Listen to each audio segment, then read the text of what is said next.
Shalom. I want to give all praises and glory to Yahweh, Bahashem Yahweh Shah, Bahashem Rokar Kwadash. My name is Lamadia from the New York camp, and I want to give double honors to the elders apostles of Great Millstone, along with the bishops of Great Millstones or elders that I learned from. Um, I don't have a title for this video as of yet, but when I do find one, you will see it posted along with the video. So in this video, we just pretty much what we're gonna do is build on World War III and the War of Armageddon, which the word Armageddon, when you break it down, it literally means mountains of troops, because the Lord is gonna gather these nations together to fight, and that fight or that war is gonna escalate into a nuclear war or the nuclear destruction. So that's what's happening right now on current news. And let's pull this up. So this is from RT News, dated February 1st, 2024. So it reads, U.S. approve strikes on Iranian targets. And I'm going to read a little bit. The U.S. will carry out a series of strikes on Iranian personnels and facilities in Iraq and Syria in a response to a deadly attacks on American troops in Jordan. Yeah, you're probably familiar with this. These troops that had died, the 3 American troops, all 3 of them were Jakes, and then they mentioned, I believe, was 40 other troops that was injured. But was being said that this attack was not carried out in Jordan. It actually took place in Syria. But American or Western media is pushing in the media that this attack took place in Jordan, because America had no business in Syria or have any occupancy in Syria. So to justify their attack, they'll have to leave out that it took place in Syria, because you can't use self-defense if you was trespassing or you had no business being in Syria. But they're using the Jordan to justify them attacking Iranian territories, personal facilities in Iraq and Syria. So let me see if there's any more here. That's pretty much it. So all of this is gonna lead into the war Armageddon. And the war is heating up into a hot war. So now let's go to Habakkuk. Let's see what that say. Habakkuk 2 and 1. And I will stand upon my watch and set me upon the tower, and will watch to see what he will say unto me, and what I shall answer when I am reproved. And the Lord answered me and said, write the vision and make it plain upon tables, that he may run that readeth it. Now, what's the vision? The vision are the prophecies within the scriptures or within the Bible of events that's going to take place. And one of the main events that's supposed to take place is Jacob's trouble, the MOTB. These are all events that must take place before the nuclear destruction, such as the ground war, and it's going to be ended with a nuclear destruction. And it says, and make it plain upon tables. So the Lord set up teachers to teach, to break down these scriptures to you. And we have head teachers who we learn from. We learn from our elders or our apostles, and we became teachers as well. And just like when our elders has taught us, they made it plain upon tables, meaning they broke it down. And it says that he may run that readeth it. So the Lord likened this faith as a person in a race. That's why in the book of Ecclesiastes, it says the race is not given to the swift. Because this race that we involved with is a race of endurance, not of speed, not of athleticism. It's a race of endurance. So when you come into this knowledge, this faith, you're not now a part of a race. Now, verse 3, it says, for the vision is yet for an appointed time. What vision? The events. But at the end it shall speak. We see it speaking now and not lie. Though it tarry, wait for it, because it will surely come. It will not tarry. At one point, the prophecies seemed like it was tarrying. Now things are speeding up, and it's like the prophecies popping out the pages. And it says, because it will surely come and will not tarry. Behold, his soul which is lifted up is not upright in him, but the just shall live by his faith. Now the soul that is lifted up, that's not upright, is Esau's spirit. And the Most High is going to bring him down and destroy him. Now the just is the elect of Israel.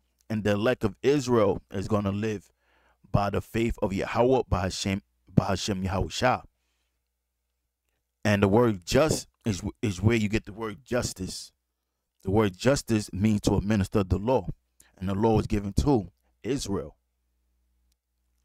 That's why we are a just people. But in this time, the Lord is only dealing with a election of Israel. And the only ones that's going to understand the gospel or the scriptures is the elect. Now it says, yet also because he transgressed by wine, he is a proud man, going back to Esau, neither keepeth at home. This is what I wanted. Neither keepeth at home. And that's what's going to cause Esau to go down. Because these wars that's happening is happening because illegal occupancy, such as Syria. I'm gonna pull up the map. I can't zoom in this, but you have U.S. occupancy in southern Syria, which they have no business there.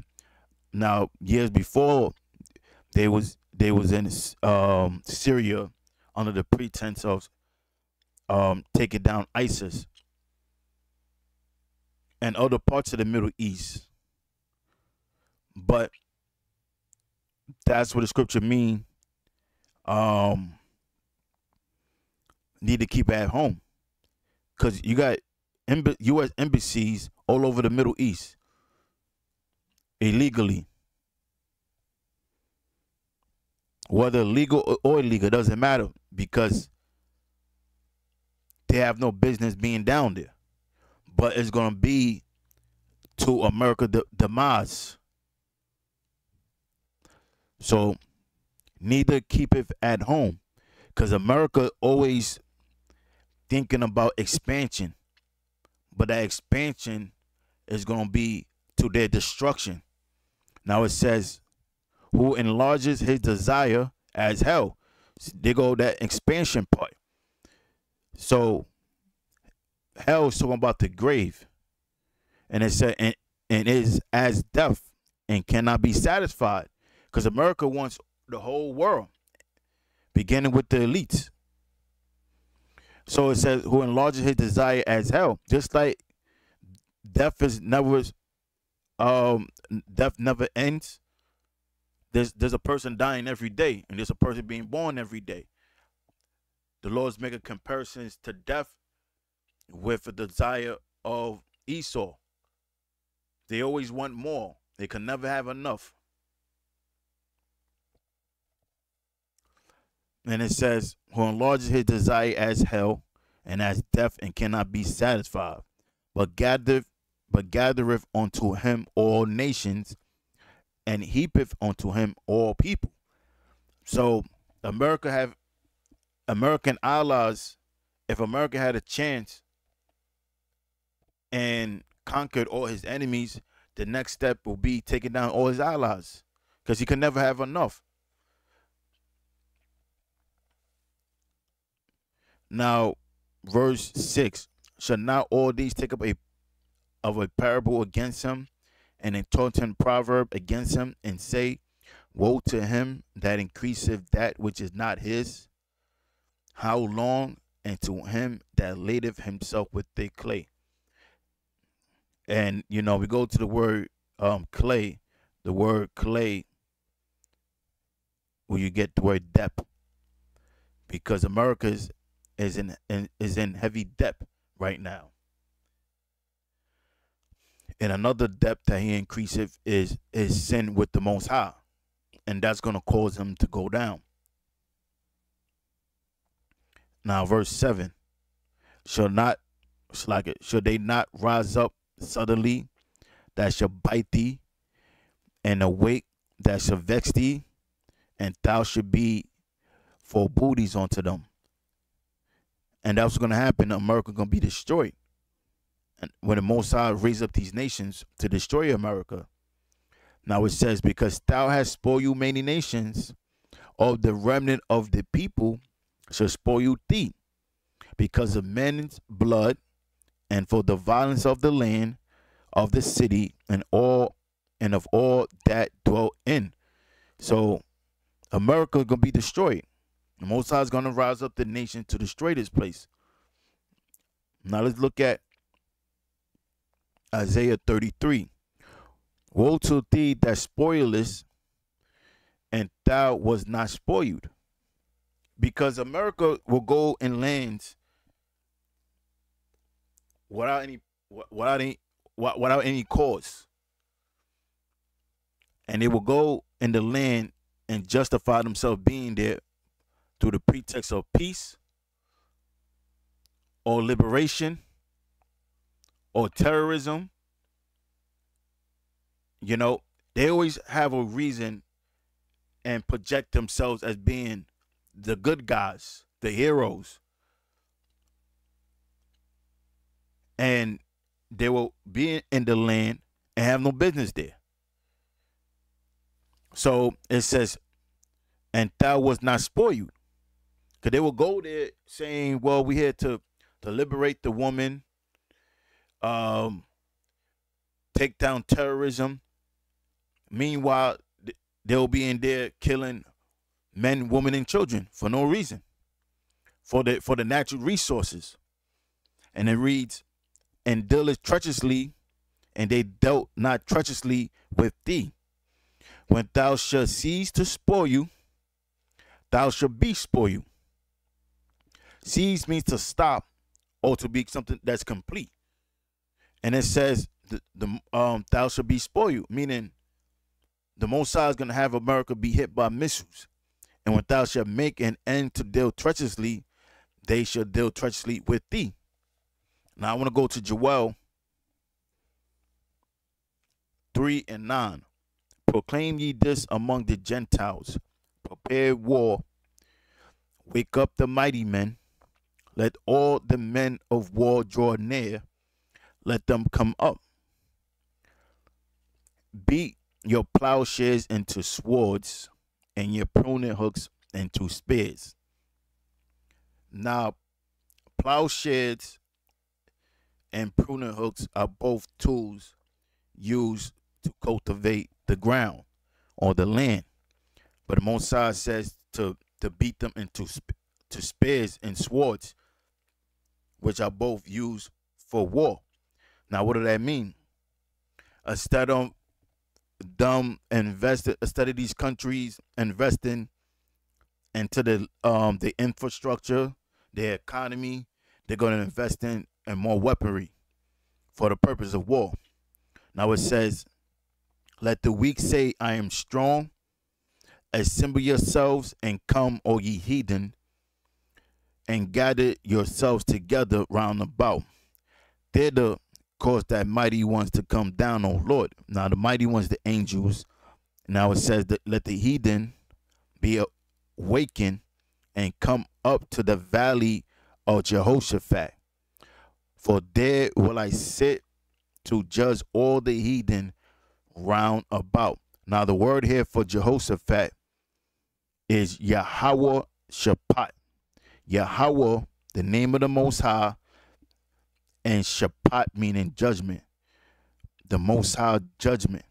So the reason why when you turn on the news, you see nothing but wars is brewing in the Middle East, because that's the Most High gathering the nations for war, the war of Armageddon. And you're going to bring them down to the valley of Yahweh Shaphat. And that's where you're going to judge the nations. I can read more. Let me see. Yeah, I read more. Verse 13. Put ye in the sickle, for the harvest is ripe. Now the harvest symbolizes the end of Esau's world. It says, come, just to prove that. Let me see something.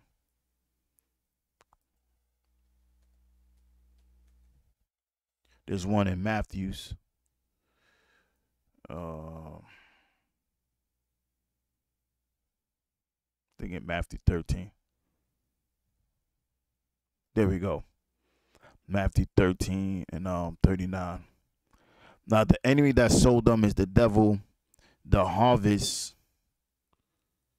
is the end of the world. So when we talk about the harvest, it's talking about the end of Esau's world. So when the harvest being fat, meaning Esau has reached his full maturity of wickedness. Just like a grape, and that grape reached maturity, and now it's time to be plucked up from the roots. And that's what's going to happen with Esau's kingdom. So it says, put ye in the sickle. A sickle is a tool to cultivate the land. And that's in Matthew's 2.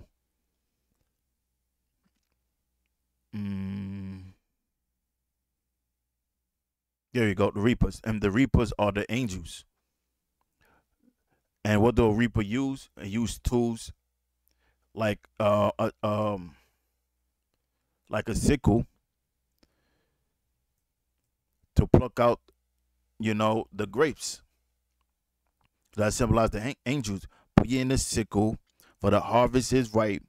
Come get you down, for the press is full. The fats overflow, for the wickedness is great. There you go. So the fats symbolize, Esau reaching his full maturity in wickedness, like juicy grapes that need to be plucked out and mushed. Now it says, multitudes in the valley of decision, for the day of the Lord is near in the valley of decision. Now, the valley of decision is interchangeable with the valley of Yahweh Shaphat. That's in the 12th verse. Now let's go to Joel 2 and 20, and we're going to close with that. But I will remove far off from you the northern army. Now, in this case, the northern army is referencing to America. And it says, and will drive him into a land barren and desolate. A land barren and desolate is a desert. Now let's pull this up again. So that land barren and desolate will be here in Saudi Arabia. You know, and that's, let me use this one. You got Saudi Arabia, you have Iraq, Syria, Yemen, you know, and it says with its face toward the east sea and its hinder part toward the utmost sea. So eastward of Saudi Arabia is here.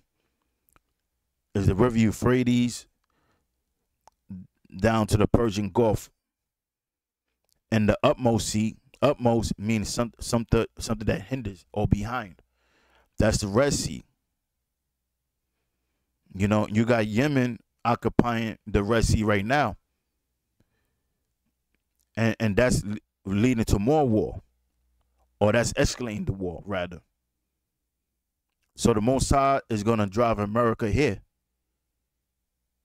And Iran is going to support these Arabic nations. And now the Arabic nations is comprised of 22 nations. It's Syria, Iraq. I believe Syria is in it, if I'm not mistaken. But I'm almost sure. Syria, Iraq, Yemen, I believe Egypt, Libya. And you can Google it, you know, if you want to see the 22 members. And Iran and Russia is all going to be major players to this third world battle. Written in Ezekiel 38 chapter. And the Lord said that Russia is going to be a guard unto these nations, these weaker nations. So with that, I'm going to close. Lord willing, this video is edifying. And again, I'm going to say, Kohalayim Yahweh, Bahashem Yahweh Shah, Bahashem Rokar Kwadash. Shalom.